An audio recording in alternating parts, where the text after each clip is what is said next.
పల్నాడు ఏరియాలో నా ప్రోగ్రాం కూడా నిజంగా ఒక కర్ఫ్యూ పరిస్థితుల మధ్య ప్రోగ్రాం జరిగింది. ఆశ్చర్యం కలిగించే విషయం, అసలు ప్రజలను లేదా మా పార్టీ కార్యకర్తలను పరామర్శించడం అన్నది ఒక ప్రతిపక్ష నాయకుడు చేస్తే తప్ప అని అడుగుతా ఉన్నా. చంద్రబాబు నాయుడు గారిని సూటిగా ఈ ప్రశ్న అడుగుతా ఉన్నా. ఎందుకు ఇన్ని ఆంక్షలు పెట్టాలి?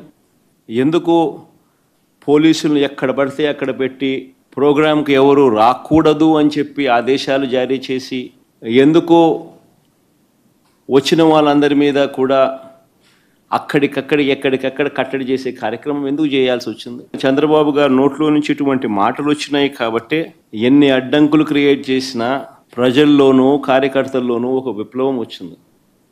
నిన్న ప్రోగ్రాం ఎలా జరిగింది అన్నదానికి నేను చెప్పాల్సిన పనిలా బహుశా నాకన్నా కూడా బహుశా మీ అందరికీ కూడా ఎక్కువ అవగాహన ఉంటుంది.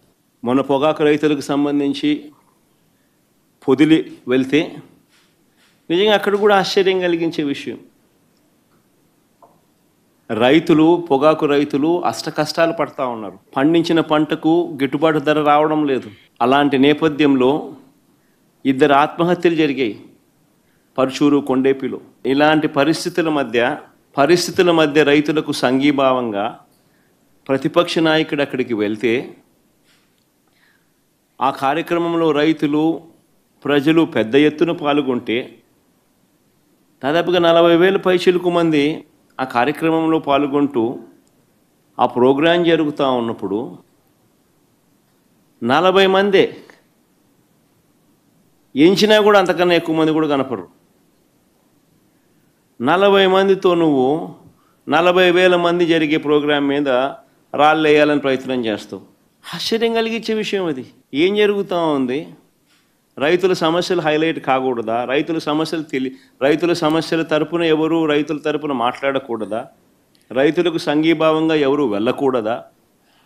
రైతుల సమస్యలు అనేటివి ఎవరు పట్టించుకోకూడదా? 40,000 మంది ప్రజలు, రైతులు పాల్గొన్న కార్యక్రమంలో 40 మంది చేత నువ్వు డిస్టర్బ్ చేయాలని ప్రయత్నం చేస్తావు.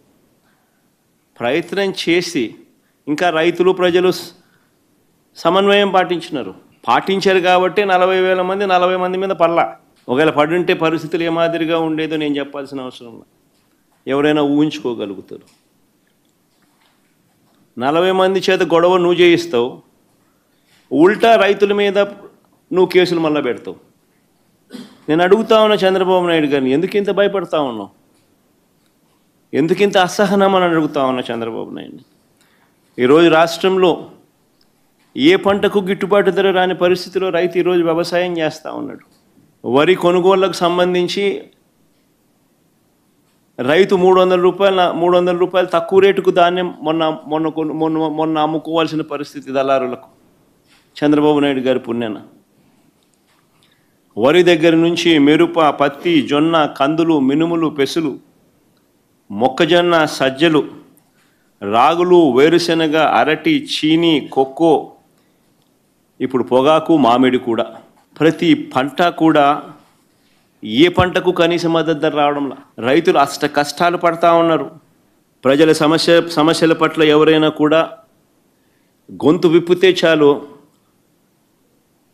చంద్రబాబు నాయుడు గారు నోట్లో నుంచి వచ్చే మాటలు ఏ స్థాయిలో ఉన్నాయనంటే భూస్థాపితం చేస్తాడట. ఆశ్చర్యం కలిగించే విషయాలు. 76 ఏళ్ల వయసు ఆయన, 76 ఏళ్ల వయసులో ఉన్న ఆయన, ఒక ముఖ్యమంత్రి స్థానంలో కూర్చొని ఉన్న వ్యక్తి ఒక టీవీ ఇంటర్వ్యూలో మాట్లాడుతూ ప్రతిపక్షాన్ని భూస్థాపితం చేస్తాడంట. ప్రతిపక్ష